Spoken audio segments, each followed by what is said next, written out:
Like if you stopped right here, you'd be like, "Oh, good God, man, this guy needs to play." You know what I mean? It's a Yeah, it's significant tune. and I was like very deliberate in not making the whole album that way. Like I wanted the album to be more of like in honor of my mom's memory and stuff, and being on the trying to be on the happier side of the situation, and just more like reflecting on her. Yeah.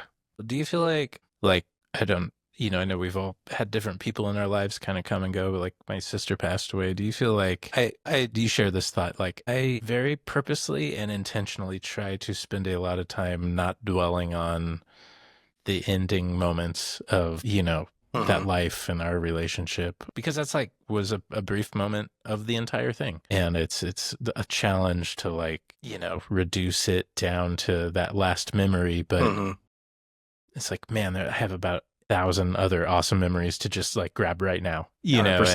Yeah. and I do feel like it is like a conscious choice, like where it's so easy to get wrapped into it and kind of hang out in that space. But at the same time, you do have to very consciously lift yourself out of it and be like, yeah, but what about that time we were all just like hanging out in the backyard, or that time she tackled my niece, like Easter egg hunting because we found out there was $100 bill in one of them. It's like Yeah, real totally. things that happened with Colleen, but Right. I feel like that's an important part of this album too, because it could have been a whole Hmm.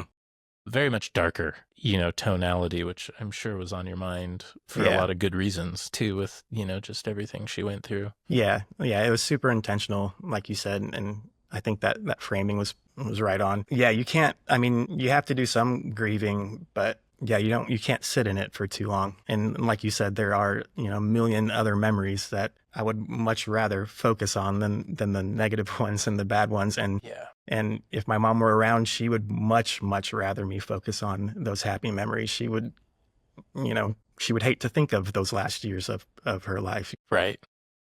And so it's also kind of honoring her to try and do that. But at the same time, like that grief was part of the story, and part of my mom's story, and it was something that like I needed to put out there, just because it didn't feel authentic to like not go there at all with the album. So the first verse is me reflecting on visiting her in the nursing home for like one of the first times. And at that point, she only knew me as that other guy, which is where the title comes from. There's no like name recognition or anything like that, but she would still like light up whenever she would see me come through the doors. But like she didn't know that you were Johnny. Like Yeah, she she knew like I was a loved one. Yeah. yeah, but she was unsure of I'm like not sure how much, yeah, deeper it went than that. yeah. Yeah. And so, yeah, Oof. that's kind of where the song starts, because that's like a big moment in the journey, is when they kind of forget your name and stuff. Yeah.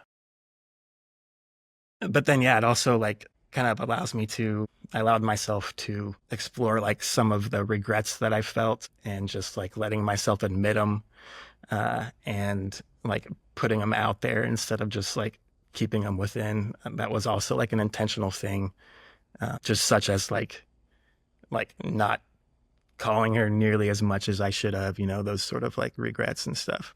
And just, the anger of the whole situation, and like the thing that's I still have like that I'll still find myself grieving over is that like she won't be there for my kids. And like that's, a big part of the song too. And it's just exploring all those like the harder parts of the journey and the grief process and stuff. I was just allowing myself to explore that a little bit. That's big, dude. And fucking love you, man.